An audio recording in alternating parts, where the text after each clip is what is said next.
Fred here, welcome back to the Gear Obsession channel. In this episode we'll be taking a look at some 5x40mm infrared night vision from GearBest.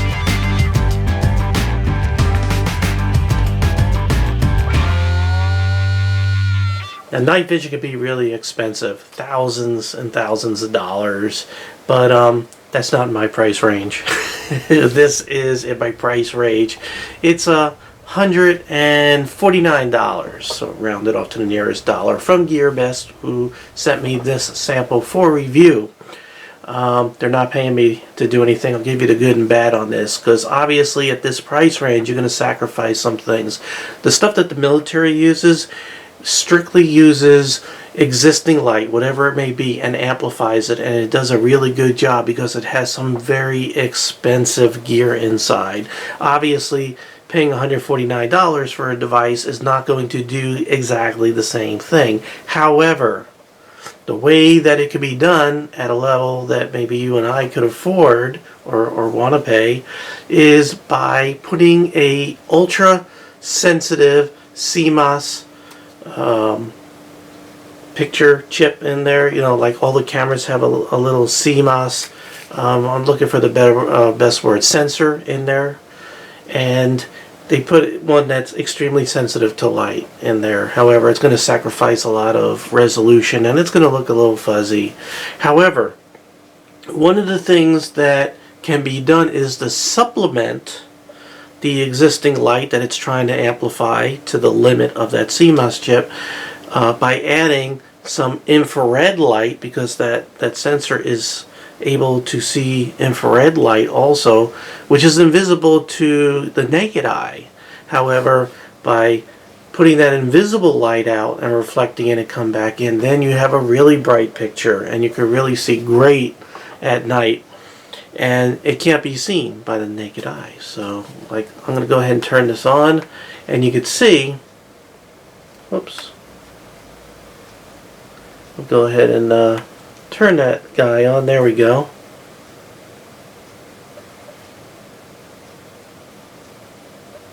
Oop.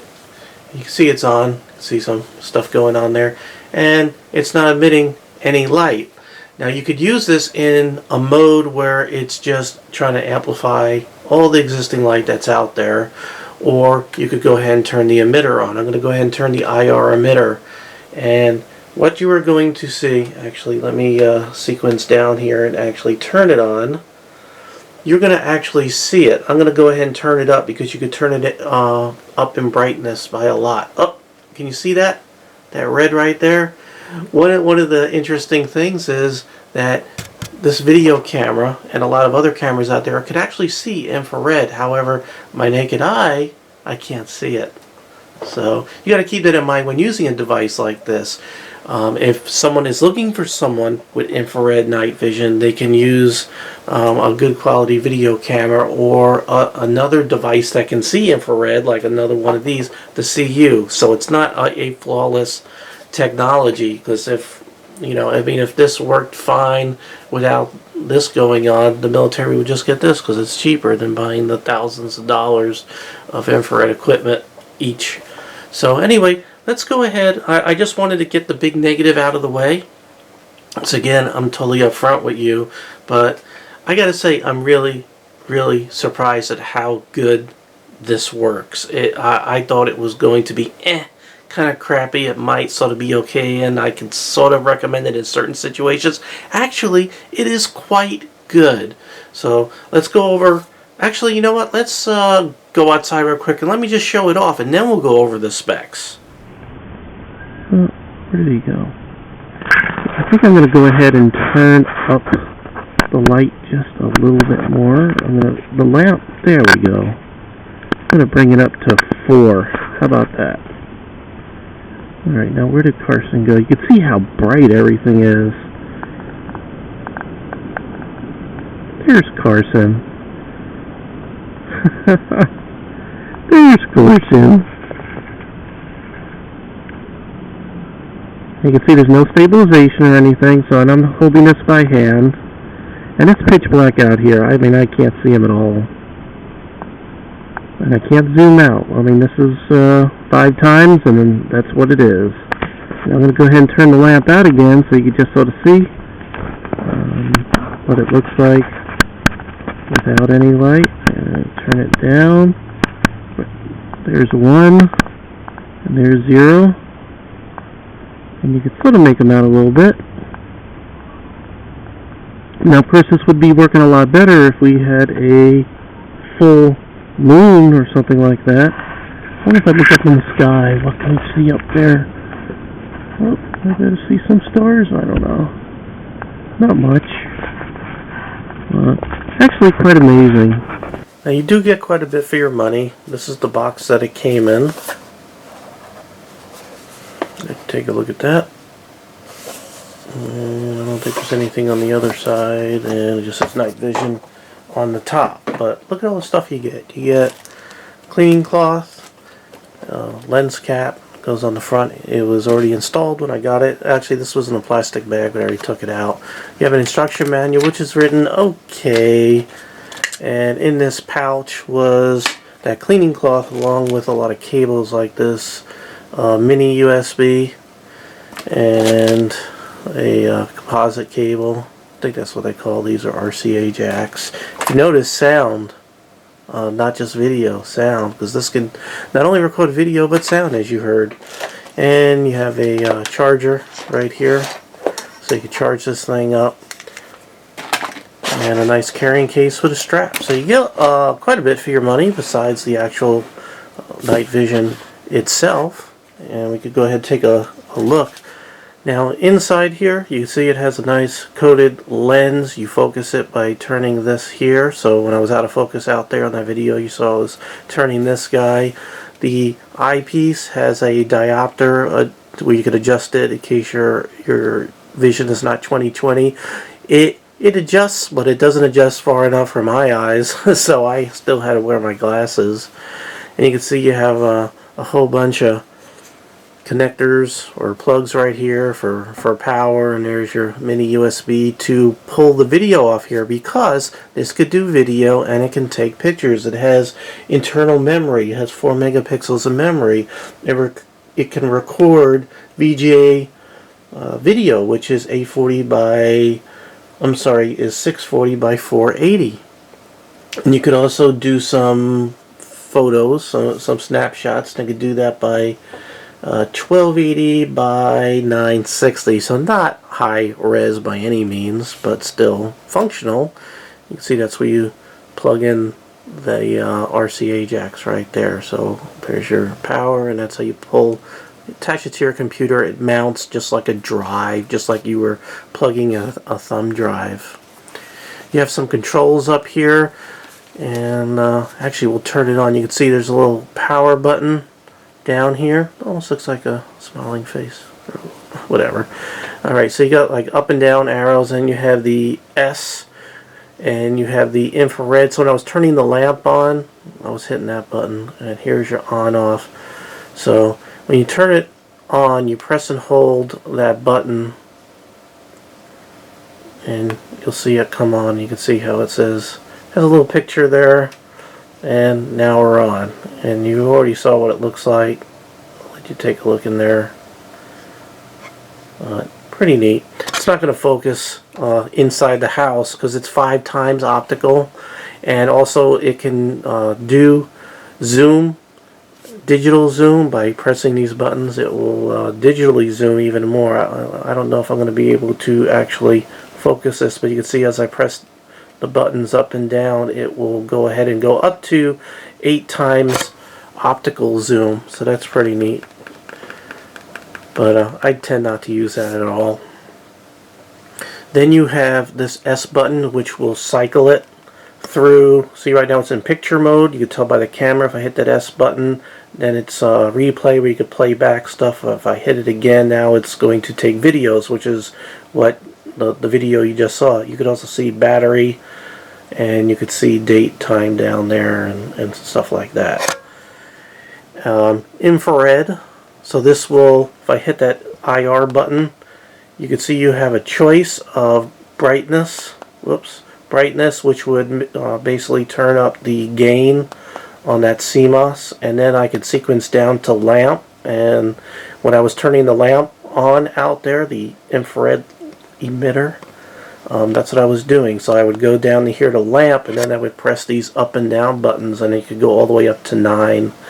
So you can just set the brightness to what you need, to whatever looks good as you're taking those pictures. So that's the basics for it. Very simple to use.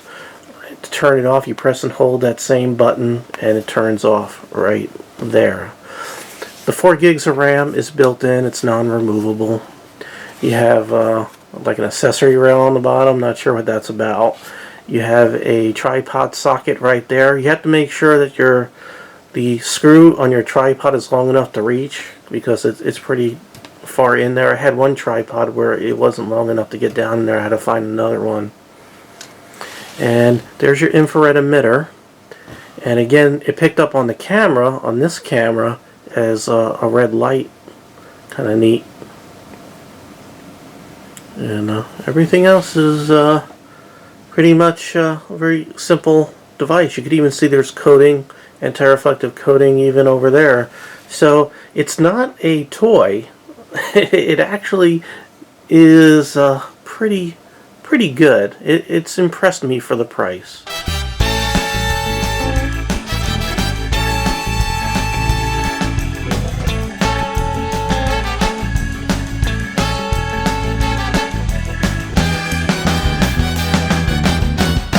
Almost got to tell you the battery right there. You just sort of unscrew it. Let me go ahead and do that real quick. I said it was a 14500, which is sort of like the same size as a AA battery. We'll just go ahead and unscrew that, since I didn't show you putting it in there. But there you go. So it's rechargeable, 3.7 volt, 750 milliamp hours, right? Yeah, says it right there. And you put that in where the positive is sticking out the back. And you just take this guy. It's metal. So, I'm pleasantly surprised by the build quality. It has a little coin slot in there if you can't use your fingers. There we go. Lots of screwing around here. Alright. Get that all the way in. There we go. You have a little eye cup, little eyepiece. And really amazing. I'll tell you, I'm very, very surprised at how well this works. And as you were able to see with the video, that when you don't have the emitter cranked up really high, even with something that can see infrared, it's still very hard to see. And if you're in brush and everything down there, it's going to be very hard to see, even if you have specialized equipment to see that infrared emitter. And it really is super bright, and I'm really surprised at how far it sends that invisible light downrange, that infrared light. I don't know if I had written down how far, but I'll tell you, it really broadcasts it downrange really, really far. Now, the thing that I don't like about this is I wish you could zoom back a little bit, because it has a very narrow view, because it's 5 times, and then it's 40 millimeter on this end optic here, so you don't have a very wide angle to see. 7.6 degrees field of angle, not much. But if you're looking way down there, like you're looking a mile downrange or something like that, that's where you want to be. You want to be able to magnify and see things out there. But for walking around inside a house, or as you see in my backyard, you're looking at a little sliver piece of reality out there. So you're going to be, having to move around a lot trying to pick things out, and a little bit hard. So it's good. Now, I did put a link. There's a link below for this if you're interested at GearBest, and I also put another link where it shows some of the other devices, and I had put one, I didn't put one, but like the third one over, they show another one of these that is 2 by 30, which means it's only magnifying 2 times instead of 5 times like this, so you'll have a wider angle. However, that particular one, which does cost a little more, it didn't say anything about recording. It didn't do video, and it didn't take pictures. And I chose this one because I thought I could do a better video with you guys, where I can just have it do the video, and then I could just sort of edit it into this video. Whereas a lot of the videos of these style night vision people are trying to, shoot the video and post it on YouTube, trying to, put the eyepiece up to the camera and shoot through, and it doesn't look good at all. It makes something that's low res look even worse. So I wanted to have an opportunity, use this opportunity to show you something directly, what the CMOS is seeing in there, because it's recording it, which is pretty cool. You could actually see the CMOS down in there using my eye. I could actually see the chip in there. It's quite amazing. It just looks like a black square with a whole bunch of leads coming up to it, but you could actually look into the lens and see that CMOS sensor. It's pretty cool. I don't think you're going to be able to see. You know what? We got time, right? We got all the time in the world. Let me see if I can take this flashlight and shine it, and maybe you can see. I don't know. There we go.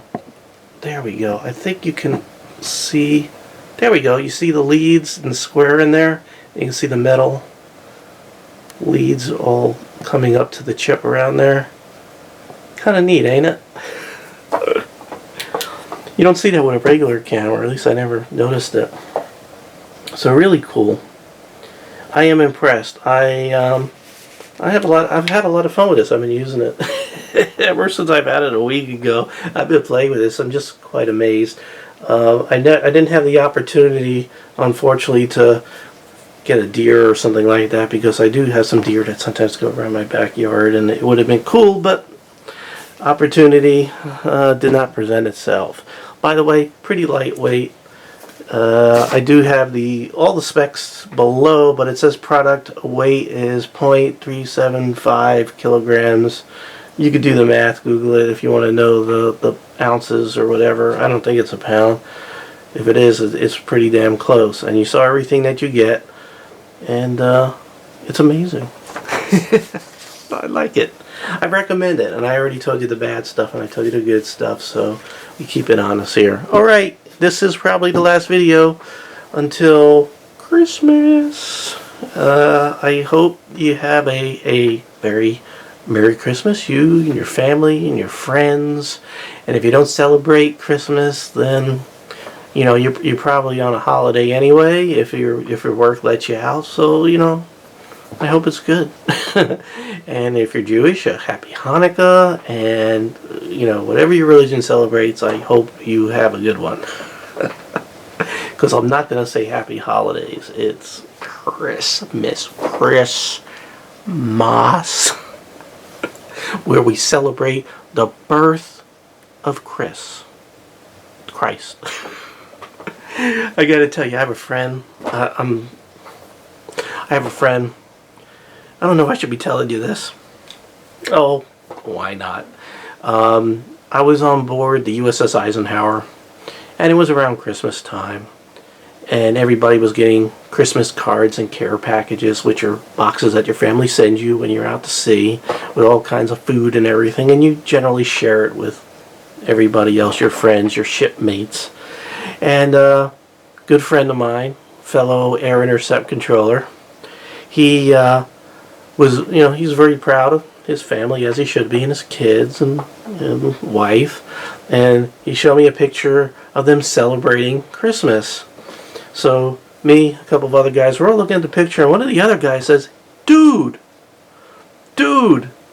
your family is celebrating the birth of Chris. And I'm like, what? Let me see that picture. So I grab it and I look at it. I'm like, what are you talking about? And it says Christmas. Didn't have the T in the middle. It said Merry Christmas.